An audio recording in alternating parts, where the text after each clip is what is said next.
Assalamu alaikum wa rahmatullahi wa barakatuh, and welcome back to this evening's Real Talk Show with me, your host for today, Yusuf Akoudi. MashaAllah. As always, we have issues that concern all of us in some way, shape, or form. Talking about politics, society, community, religion, or any other thing.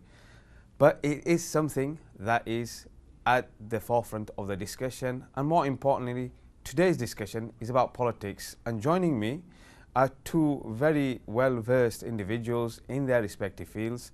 One, an advocate and a lifelong peer in terms of social and democracy and rights, is Shaukat Maqbool Butt, an advocate and the leader of the Jammu and Kashmir National Awami Party. Assalamu alaikum, Shaukat bhai. Shukriya Yusuf Saab. Thank you for coming. Jazakallah, aapka bahut shukriya. Thank you. And you originally are from Jammu and Kashmir, aren't you? Ji, bilkul. Jazakallah. And with you and with us, joining us today is also Fayaz Rashid. He is the CEO of PKWA, which I will let him explain the acronym to. I've known him for a very number of years, should I say, and has been at the forefront of community activism, social, economical, various different issues in terms of society and community living in West Yorkshire. Assalamu alaikum, Fayaz bhai. Wa alaikum salam wa rahmatullahi wa barakatuh. Yusuf Saab, thank you for that kind introduction. PKWA is a community organization. You could say it's a social enterprise, and it's been serving community of North Kirklees for last 26 years, and the acronyms PKWA stands for Pakistan and Kashmir Welfare Association. I'm originally from state of Jammu Kashmir myself, and the biggest minority community in UK comes from state of Jammu Kashmir, but the organization serves everyone without any distinction, and in terms of its services, and the services are for young people, adults, elderly, and from education, social welfare, effectively everything. And it has its purpose-built community centre, which was established in 1998, and it serves community from there. And basically it has a long distinguished record in terms of its service to the community. One other role which I have in terms of my community work is that I'm also chair of a consortium which is called South Asian Consortium Kirklees, which is umbrella organization for 10 biggest and largest community organizations in Kirklees. I'm director and chair of that organization, and within its umbrella there's also some 200 small organizations, like sporting organizations, like charitable organizations, which operate under its auspices, and we've been collectively serving the Kirklees district residents for many years. Okay, thank you very much, Fayaz bhai, for that. And as I knew, you would do justice to the acronym and explanation.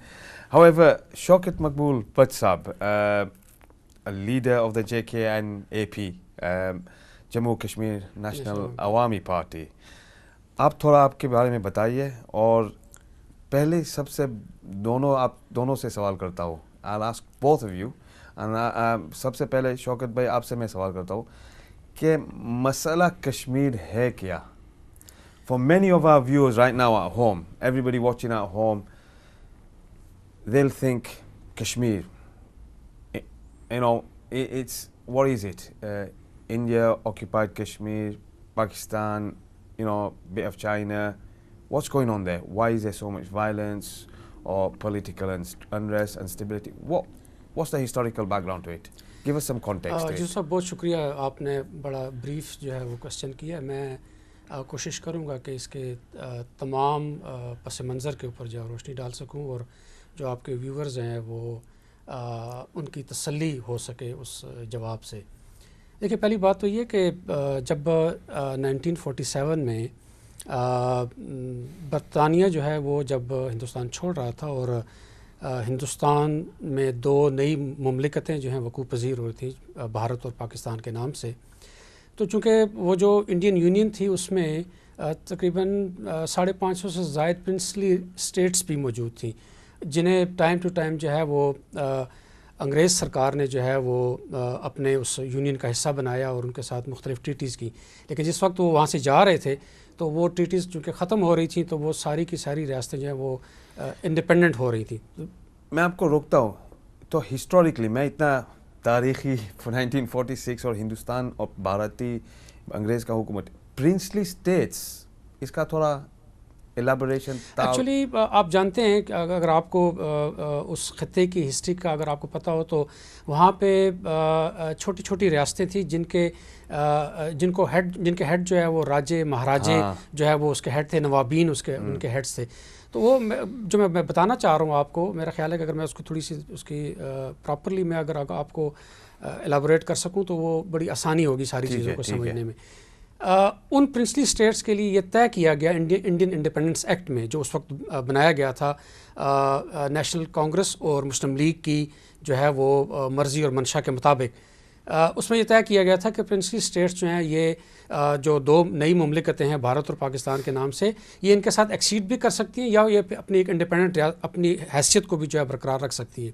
اور میں آپ کو history کو correct کرتے ہوئے بتاتا جاؤں کہ حیدرآباد دکن کی جو ریاست ہے اس نے جو ہے وہ اپنی خود مختاری کا جو ہے وہ اعلان کیا تھا, لیکن چونکہ اس ریاست کی آبادی جو تھی وہ ہندو اکثریت کی آبادی تھی اور اس کا جو ہیڈ تھا اس ریاست کا وہ مسلم تھا, تو وہ بھارت نے اس بات کو ایکسیپٹ نہیں کیا اور وہاں پہ لوگوں نے بہت شور شرابہ کیا تو بھارت نے اس کے اوپر قبضہ کر لیا. پھر اسی طرح سے ایک اور ریاست تھی جونا گڑھ کی جس نے پاکستان سے الحاق کی جو ہے نا وہ سائن کی تھی ٹریٹی, اور وہ چونکہ اس کا بھی ہیڈ جو ہے وہ مسلم تھا اور لیکن وہاں کی آبادی بھی جو ہندو تھی تو بھارت نے اس کو بھی ایکسیپٹ نہیں کیا اور وہ اس وقت میں جو ہے وہ ایک ملٹری انٹرونشن کر کے جو ہے انہوں نے اس کے اوپر قبضہ کر لیا. جموں کشمیر جو ہے یہ ان ریاستوں میں سب سے بڑی ریاست تھی اور تقریباً 84,471 مربع میل اس کا رقبہ ہے, اور دنیا کی اس وقت بھی جو 100 سے زائد مملکتیں ہیں جو یونائٹڈ نیشن کی ممبر کنٹریز ہیں ان سے اس کا رقبہ بڑا ہے. اور پھر اس وقت اس کی 40 لاکھ آبادی تھی, آج یہ تقریباً 1.25 سے 1.5 کروڑ کی آبادی کا ملک ہے. اور پھر میں آپ کو یہ بتاتا چلوں کہ 100 سے زائد مملکتیں آبادی کے اعتبار سے جو ہے وہ جموں کشمیر سے چھوٹی ہیں, جس میں یہ جو آپ کا ہالینڈ اور بیلجیم اور آپ کے جو نا اور کئی یعنی ماڈرن اور جدید ملک بھی جو ہے شامل ہیں. تو اتنی بڑی ریاست کو جو ہے میں سمجھتا ہوں کہ ان کے لوگوں کو جو ہے right of national self determination جو ہے وہ آج تک نہیں دیا گیا ہے. ہم جو کہ ہمارا مہاراجہ جو تھا وہ بنیادی طور پہ اس ریاست کو ایک انڈیپینڈنٹ ریاست رکھنا چاہتا تھا, اور یہی وجہ ہے کہ اس نے بھارت اور پاکستان دونوں کو جو ہے اسٹینڈ سٹل ایگریمنٹ جو ہے آفر کیا. پاکستان نے اسے ایکسیپٹ کیا اور پاکستان ہی جموں کشمیر کا ڈاک اور تار کا محکمہ جو ہے وہ رن کر رہا تھا, لیکن بھارت نے اس کو ایکسیپٹ نہیں کیا. بہرحال اس عرصے میں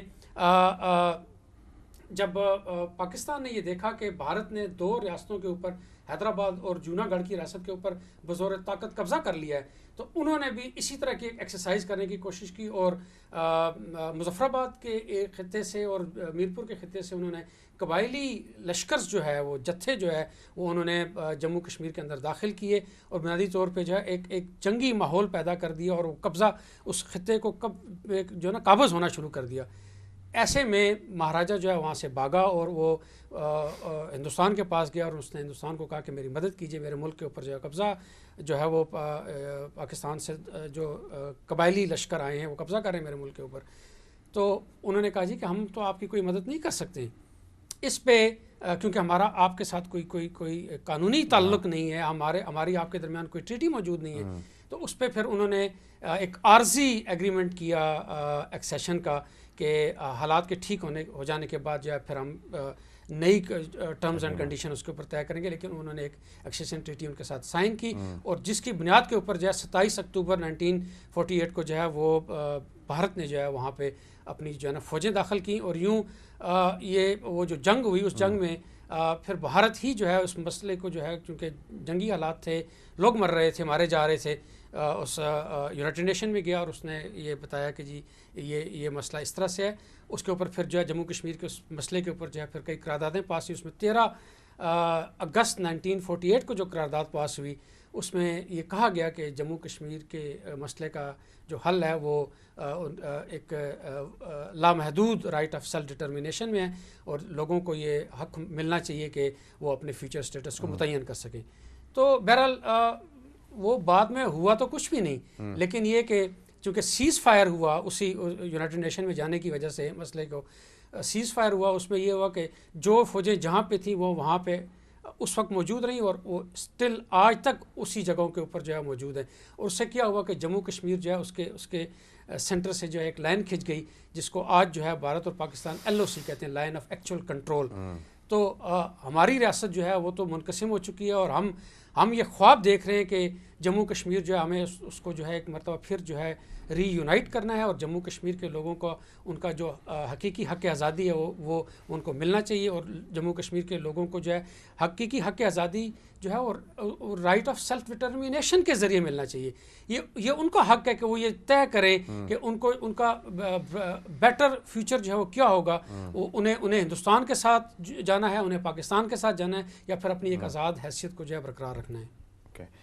I mean, ये आप Fayaz साहब, I would like you to come in and maybe elaborate on how maybe a lot of I would say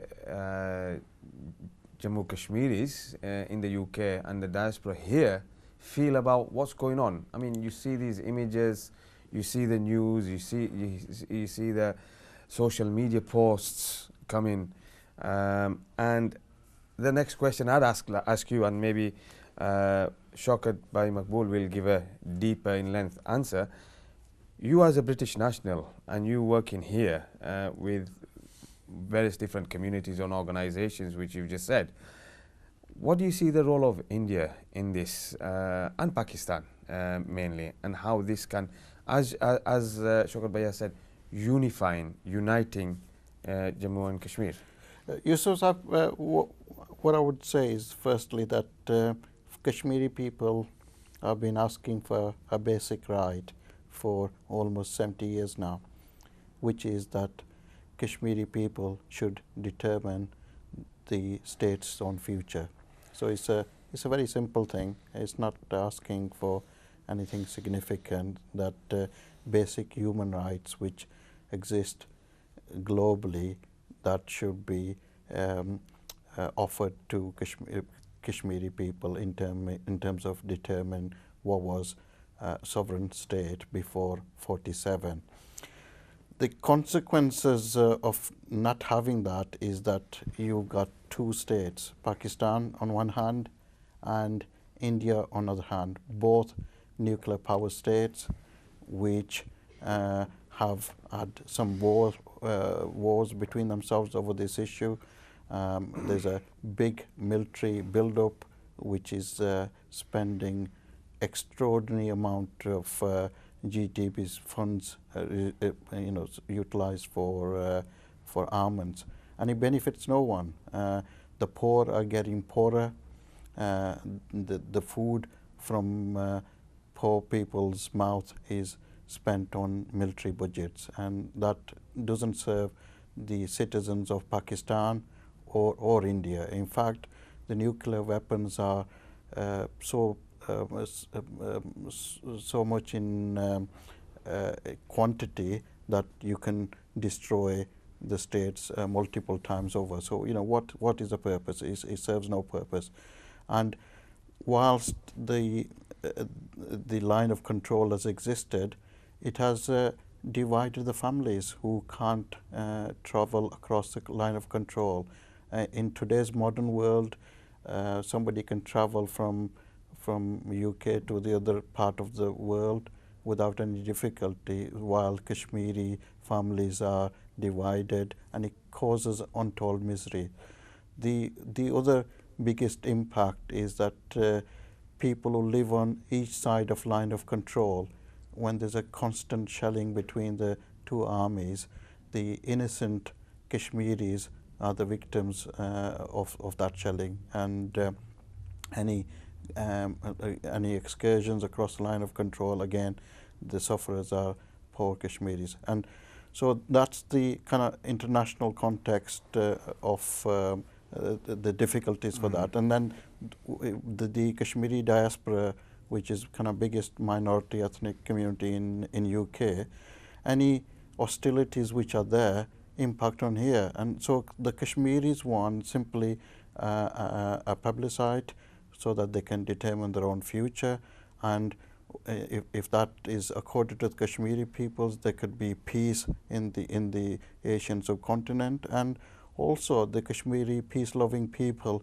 in UK who have integrated well with all the communities want to be able to maintain that continuity and peace. But when there's tensions and families are getting killed and injured and people are oppressed and tortured and others, it creates heightened anxiety amongst Kashmiri diaspora in UK, which we can do well without that, because we have worked very hard and forged relationships with everyone, both the indigenous community as well as people of other nationals. And whenever there's tensions, the tensions reflect the anxieties here. I mean, before I come on to Shaukat Saab को इसका जवाब देने से पहले, you as a CEO of such a big organization, and what do the members, what do the public feel here? What do the UK people, what are you doing politically? Well, that's my big question, really. Politically, the question is that there should be no oppression for anybody who's asking for their birthright, that they should determine their own state's future. Is a birthright which is enshrined for Kashmiris in the mindset, and it's also universal human right acceptance that people should determine their own state's future. So in wanting to do that, the Kashmiris have been disfranchised for last 70 years. So the failings on part of United Nations, which have multiple resolutions from 47 to say that there should be a plebiscite to give Kashmiri people the right to determine the future, hasn't happened. So all the Kashmiris are campaigning and raising their voice above the parapet, is to say, look, all the people who are responsible, please make your effort to ensure that we get that basic simple right. And Britain, as a former colonial nation, which is partly responsible for Kashmir situation, has a role to play within that. And United Nations, as a kind of watchdog or international watchdog, needs to ensure that those resolutions are implemented. But all these things obviously will take the time. So what needs to happen is that military tensions need to be de-escalated. There needs to be economic trade between both divided parts of the state of Jammu Kashmir. There needs to be free movement of people so the families aren't divided. So these small measures need to happen to ensure that the tensions and anxieties are de-escalated, and paving the way for round-the-table discussions for peaceful solutions to this dispute of state of Jammu Kashmir. Okay, Shaukat साहब, शौकत मकबूल साहब, जो कि हमारे साथ है आज, बहुत शुक्रिया। JKN-AP जम्मू कश्मीर नेशनल अवामी पार्टी के लीडर है। Very fortunate to have you here. आप ही बताइए इसका जवाब। पहले जो मैंने इनसे सवाल किया कि भारत और पाकिस्तान का इसमें रोल क्या है, और इसके आगे मैंने फयाज साहब को भी एक बात पूछी कि यहाँ के Kashmiri UK born or UK British passport holders, you're born and bred originally from Jammu and Kashmir, what is their role as well? What can they do? So first, देखिए, भारत और पाकिस्तान का तो मैं समझता हूँ कि ایک رول تو ہے وہ ہے جو موجود ہے، یعنی بھارت اور پاکستان نے جموں کشمیر کے کو ڈیوائڈ کیا ہوا ہے اور اس کے اوپر جو ہے وہ ایک کلونیل جو پولیٹیکل سسٹم ہے وہ انہوں نے وہاں پہ رائج کر رکھا ہے. تو ہمارا کہنا یہ ہے کہ بھارت اور پاکستان کو، جیسے فیاض صاحب نے بھی بڑی ڈیٹیل بات کی، کہ یہ اس مسئلے کا حل یہ نہیں ہے کہ آپ جو ہے مثلا شوکت مقبول جو ہے وہ اپنی گرینڈ موم سے ملنے کے لیے اگر ڈسٹرکٹ کپواڑہ جانا چاہے تو وہ نہیں جا سکتا. میں نے پچھلے 50 ایئرز میری ایج ہے اور میں اپنے 50 ایئرز میں اپنے جو میرا آبائی گھر ہے میں اس کا وزٹ نہیں کر سکا ہوں. میں اپنے عزیز و اقارب سے جو ہے وہ ملاقات نہیں کر سکا ہوں. ایک بڑا مشکل اور ایک بڑا جو ہے وہ کٹھن جو ہے وہ ایک پروسیجر ہے جس کو اڈاپٹ کر کے جو ہے وہ ایک کشمیری دوسرے کشمیری سے مل سکتا ہے. ایک بات. دوسری بات یہ کہ دیکھیے ایک جموں کشمیر کے ایک خطے سے ایک شخص جو سری نگر سے یا کپواڑہ سے یا بارہمولہ سے برطانیہ آتا ہے تو وہ بنیادی طور پہ انڈیا کے ڈاکومنٹس کے اوپر آتا ہے اور وہ ایک انڈین کے طور پہ اس کو ٹریٹ کیا جاتا ہے. پھر ایک کشمیری جو مظفر آباد، میرپور اور پنچ سے برطانیہ آتا ہے، اس نے پاکستان کا پاسپورٹ اٹھایا ہوا ہوتا ہے اور اس کو پاکستانی ریکگنائز کیا جاتا ہے. ہم یہ کہتے ہیں کہ ہماری ایک اپنی علیحدہ پہچان ہے، 5,500 سالہ تاریخ ہے ہماری، اور ہم بھارت اور پاکستان سے کوئی خطہ زمین کاٹ کے کوئی نئی مملکت بنانے کی کوشش نہیں کر رہے ہیں. ہم تو یہ کہتے ہیں کہ ابد الآباد سے جو جموں کشمیر تھا وہ اس کو ریسٹور ہونا چاہیے. اس کے اوپر بسنے والی جو ایک قوم ہے اس کے جو فنڈامنٹل رائٹس ہیں، جو اس کے بنیادی انسانی حقوق ہیں، وہ ان کو جو ہے عزت دی جانی چاہیے اور اس کی بنیاد کے اوپر جو ہے اس مسئلے کا جو ایک آبرومندانہ حل تلاش کیا جانا چاہیے. ہم یہ کہتے ہیں کہ بھارت اور پاکستان کیوں جو ہے وہ اپنے اس پورے خطے میں جو ایک جنگی ماحول انہوں نے پیدا کر کے رکھا ہے، وہ ایٹمی ڈیوائسز جو ہے وہ نئی سے نئی ڈیولپ کر رہے ہیں. آخر یہ جو جنگ کا سامان پیدا کر رہے ہیں اس کا یہ کس کے لیے استعمال کیا جائے گا؟ جب آپ جو ہے وہ اس خطے کے اندر جو ہے وہ امن قائم نہیں کریں گے، جب آپ جو ہے وہاں پہ جو جنون مسائل ہیں آپ ان کو ایڈریس نہیں کریں گے، ان کا حل تلاش نہیں کریں گے، تو اینڈ آف دی ڈے آپ جو ہے لوگوں کو جنگ کی طرف لے کے جائیں گے. اور جنگ جو ہے وہ صرف ہلاکتیں پیدا کرتی ہے. جنگ سے جو ہے آپ انسانوں کی فلاح نہیں کر سکتے. جنگ سے جو ہے آپ انسانوں کی ترقی اور ان کا معیار زندگی آپ بلند نہیں کر سکتے. اس لیے ہم اس کو کنڈیم کرتے ہیں. ہم یہ کہتے ہیں کہ آپ جنگوں کا سامان پیدا مت کیجئے، آپ انہی اپنے ریسورسز کو جو ہے آپ ہیومن ڈیولپمنٹ کے اوپر خرچ کیجئے. اور ہیومن ڈیولپمنٹ پہ اوپر خرچ کرنے کے لیے آپ کو اس خطے کے اندر جو ہے وہ ایک پائیدار امن چاہیے. اور پائیدار امن کے لیے بنیادی طور پہ آپ کو جو ہے مسائل کو حل کرنا ہوگا. ہم یہ کہتے ہیں کہ جموں کشمیر کے مسئلے کا ایک بہت آسان حل ہے، وہ یہ کہ اسے جو ہے وہ آپ آپس کی جو ایگو ہے اس میں نا آپ اس کو رکھے دیں. جموں کشمیر کے لوگوں کو ان کا بنیادی حق دے دیں. آپ جموں کشمیر کے لوگوں سے پوچھیں نا، پوچھتے کیوں نہیں آپ جموں کشمیر کے لوگوں سے کہ ان کی مرضی کیا ہے، ان کی خواہش کیا ہے، ان کی امنگ کیا ہے، وہ کیا چاہتے ہیں اپنے مسئلے کا حل. ٹھیک ہے. Shakila, sorry, we're just going to go to a quick break right now, and then we'll get back onto the human rights aspect. So don't go anywhere. We'll talk about the human rights aspect. See you soon after the break.